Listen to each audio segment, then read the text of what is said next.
Coach, I'm just wondering for you personally, what was it like not being on the sideline for those 3 games, and also what did you guys improve on in the run game against Cal versus the first 3 games of the season? Yeah, I mean, you know, it was difficult just because you want to be a part of it and be able to assist and help as much as in any aspect that you can.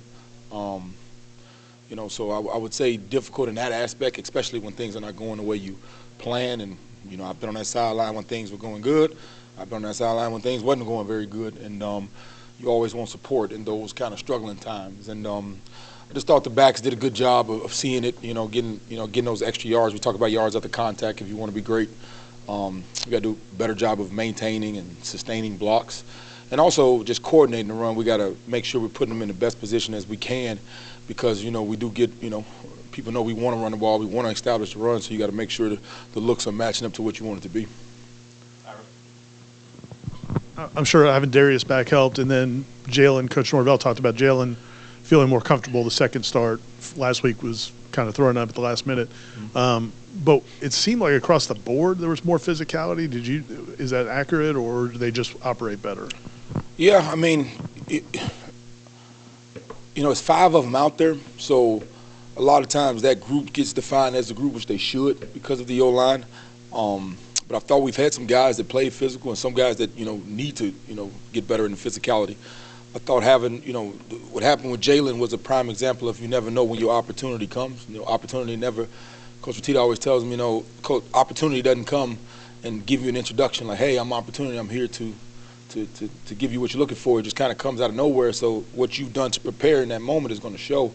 So I think as a young guy that hadn't repped too much, it was tale of 2 weeks of in warm-ups not knowing you're going to go to after warm-ups to now you had a week to prepare because you knew you were going to go.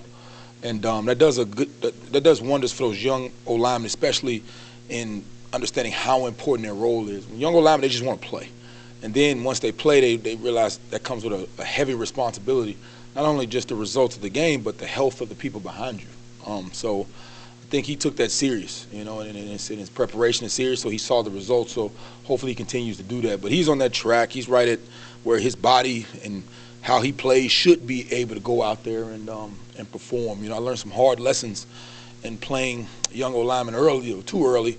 And I had a lot of bodies beat up, from surgeries to things of that nature. But he was able to develop his body and then go out there and then showcase himself, which he's going to keep going. What are things through 4 games you've seen from DJ that you can build on positively, and what are things that he just needs to get better at moving forward? Yeah, he needs to stop stressing. I think sometimes he takes it. He's been through it, but he also, he takes full ownership and responsibility. And sometimes you try to force those big plays and force those moments. I thought we did a good job converting some third downs, which was positive, another positive step forward. But just take what they give you, and also understand that everything has a reason and a setup for something else. But you don't have to force the issue. Just kind of let it come to you and let the defense. Let us dictate what we want it to be. So I think he's finding more comfortable.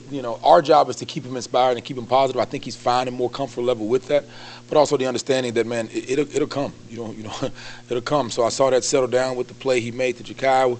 We missed a couple opportunities in there to kind of open that thing up, but he just got to let it come to you and not just try to force that thing. Obviously, the total points aren't what you're looking for, but there were a lot of positives, it looked like, from play to play. How much does it, in terms of watching the film with those guys, the whole offense, just seeing successful plays, coming after a win, just like in terms of just the mindset as they go on to another week?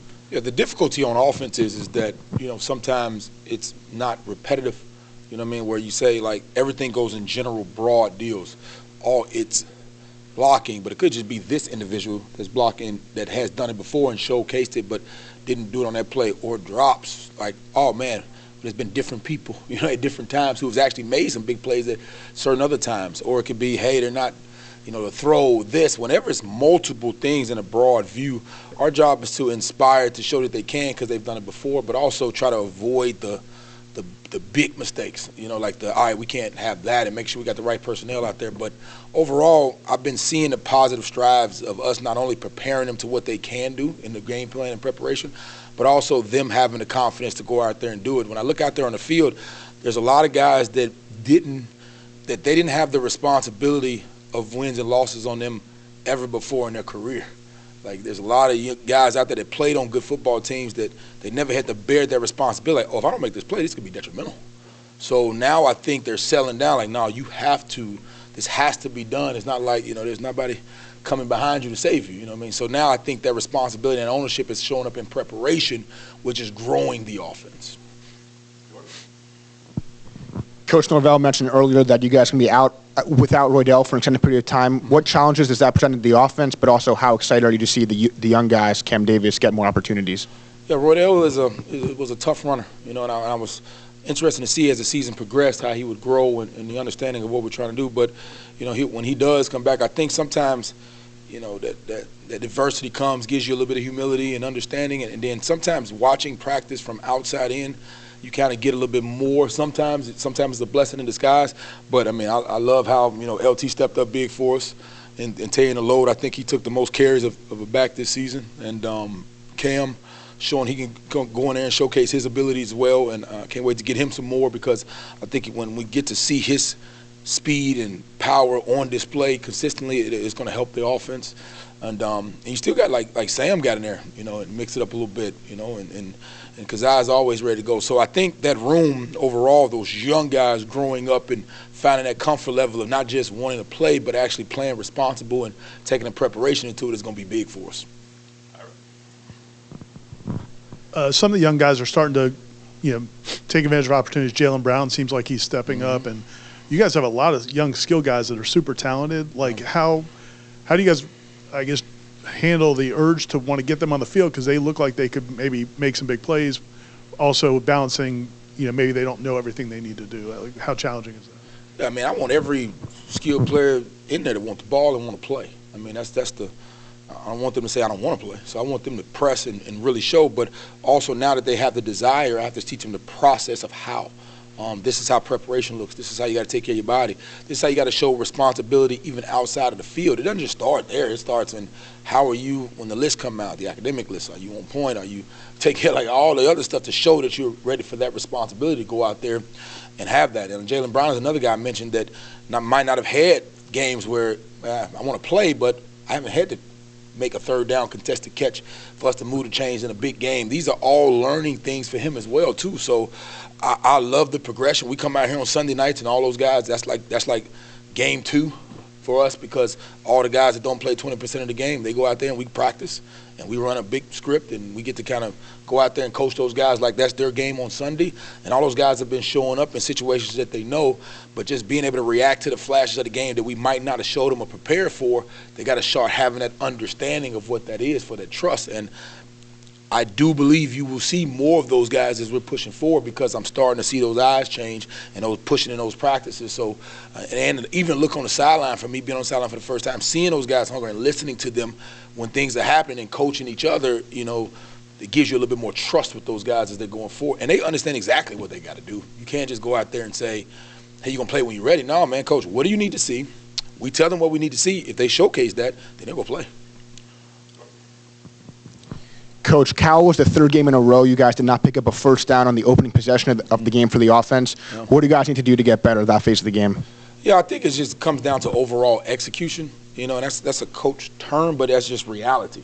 Because when we come back and we discuss it with the players, they say, oh, man, I saw this, that, you know what I mean? So I thought the second play kind of put us in a little bit of jam, because we, the tight end flat there deal with the end read, got into a little danger there. But other than that, I think that, that's the main thing of it, is making sure that our opening scripts match the things that they're comfortable with, and we can kind of give them a little bit of success of what we've seen from defense. But the defense coordinators, they know too, so they understand how to change the look up, and we got to be able to react when it's not exactly what we thought it was. And that goes from us making sure we give them no reactions to the things that can show up, but also the players' reaction in real time. The hold that was called on Ferguson. Mm-hmm. My uneducated eye, I know he threw him to the ground, but it kind of looked like he just blocked him to the ground. What did he do? What's the teaching moment there to tell him not to do better? And then also with Jalen early, I think there was a play where he had a really nice block and kind of did a little bit of a flex. Like he felt himself a little bit in a good way. Is that something you like to see out of an offensive lineman, to have that kind of personality or belief in himself to be fired up after a block like that? Yeah, two-part of it. The first thing is Fergs was a holding because he stopped his feet on contact. You know, I thought he had a good block on the guy, and he was trying to be aggressive with his upper body. But anytime you stop your feet during post-contact, there's always a chance you can get a hold with any upper body inflection, because it doesn't matter if it was a hold, if it presents or looks like a hold, they'll call it. So the easiest way, the thing is always try to keep your hands tight and keep your feet post-contact active as possible, then you'll kind of avoid some of those things. So that was the correction for him. For Jalen, I think it's more self-belief that you can. We all, you know, all of us are pretty high in our professions, but at one point, you know, you got that moment of like, I can do this, like, you know, and it builds that self-confidence. So I like to see him out there going and celebrating when he can and still keeping his mind in the game, but it's like, I can do this, you know what I mean? And now that builds from there. So, I mean, that was awesome to see a young guy go out there and you know, now he's earned his reps to try to kind of go in there and start the competition going, which always elevates everybody when you have that, especially at that position. And also, Jalen is like, you know, watching him practice, he ain't the biggest guy, but, man, if you go out to practice, he's been blocking for a while. I mean, he's a good player, so I'm excited to see him excel and keep continuing doing. He's also multiple. He's played, you know, guard and tackle for us. So I'm excited to see his growth and how much he keeps going for us, because we sure need him. Not your position or even your side of the ball, but it's one team. But what the defensive line did in this past game and the way they've started to play the last couple weeks, Josh and Peyton and those guys, what can that maybe do for the offense and the whole team overall? I think it goes back to the statement I said about guys who played a lot of football, but the ownership of, I have to make that play. There's nobody else coming. I can't, where my responsibility, because every part of the game is not the same. There's critical parts of the game. There's situations of third down, last drive, like, and your light bulb kind of goes on like, oh, I'm the one that got to do this. This is me. And we got a lot of guys, good players and talented. I don't know how many times they've been in those kind of situations. So as those situations are coming up in the game, you're starting to see improvement from that, whether it be offense, defense, special teams. Of oh, it's me. I'm going to go win the game. I'm going to go make the stop. I'm going to go make the catch. I'm going to make the block. So it becomes that personal accountability and ownership of, okay, now I understand that role of not just playing of personal gain and things of that nature to, no, I'm responsible for the outcome of the game. And you watch those guys' preparation and how they prepare and said, okay, it's not just practice. When we practice in third down, okay, this on me.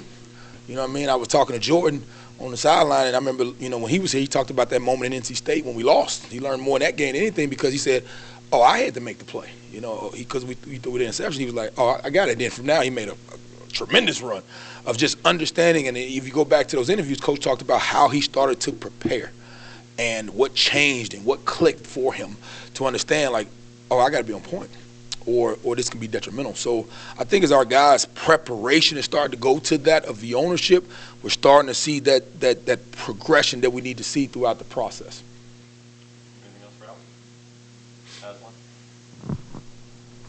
4 games now with you guys coordinating DJ as a quarterback.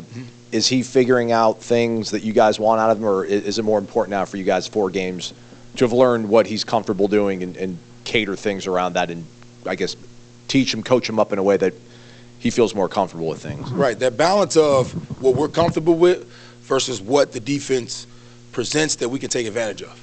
And our job is, because, you know, they got class and things going on. We're up here all day, every day, so we know we can kind of see what the defense is going to present to us. Then we have to find that formula that they've done to kind of still fit what we can utilize against the defense. So we got to find that balance. We have to make sure we're doing a better job of that, because, you know, as coaches, sometimes we get excited and maybe they hadn't done that before, you know what I mean, and things of that nature. So yes, we have to make sure we're comfortable in showing the strengths of what we do, not to always be reaction, but to dictate the things we do well and make them stop the things we do well, but also be able to react differently when they're presenting something maybe we haven't done but we can take advantage of. So there is a fine balance of that, and we got to make sure we're finding it pretty quickly. Okay. Thank y'all.